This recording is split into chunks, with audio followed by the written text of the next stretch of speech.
നാടിനെ നടുക്കിയ മുണ്ടക്കൈ ഉരുൾപൊട്ടൽ ദുരന്തത്തിൽ മരണസംഖ്യ 168 കടന്നു. ചാലിയാർ പുഴയിൽ നിന്ന് 3 മൃതദേഹങ്ങൾ കൂടി കണ്ടെടുത്തു. 200-ലധികം പേരെ കാണാനില്ലെന്ന് നാട്ടുകാർ.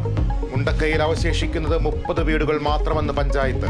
3069 പേർ ദുരിതാശ്വാസ ക്യാമ്പുകളിൽ. രക്ഷാദൗത്യം പുരോഗമിക്കുന്നു. 4 സംഘങ്ങളിലായി 150 സൈനികർ ചൂരൽമലയിൽ. സൈന്യത്തിന് പിന്തുണയായി സന്നദ്ധ പ്രവർത്തകരും. രക്ഷാദൗത്യത്തിന് വ്യോമസേനയുടെ ഹെലികോപ്റ്ററും.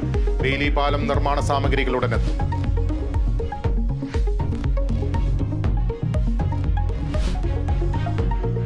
സംസ്ഥാനത്ത് ശനിയാഴ്ച വരെ മഴ തുടരും. വടക്കൻ കേരളത്തിൽ അതീവ ജാഗ്രത. മലപ്പുറം, കോഴിക്കോട്, വയനാട്, കണ്ണൂർ, കാസർഗോഡ് ജില്ലകളിൽ ഓറഞ്ച് അലർട്ട്.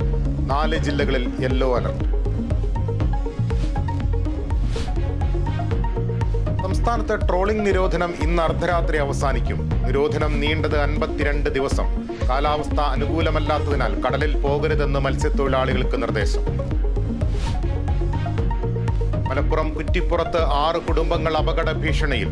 ദേശീയപാത വികസനത്തിന്റെ പേരിൽ 25 അടിയോളം മണ്ണെടുത്തതോടെ വീടുകൾക്ക് വിള്ളൽ. ഏത് നിമിഷവും നിലംപൊത്താവുന്ന വീടുകൾ ദേശീയപാത അതോറിറ്റി ഏറ്റെടുക്കണമെന്നാവശ്യം.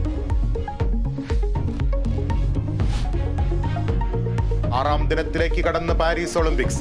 തുഴച്ചിലിൽ ഇന്ത്യൻ താരം ബൽരാജ് പൻവാറിന് ഇന്ന് സെമി ഫൈനൽ. ഗ്രൂപ്പ് ഘട്ടത്തിൽ PV സിന്ധു എസ്റ്റേണിയെ നേരിടും.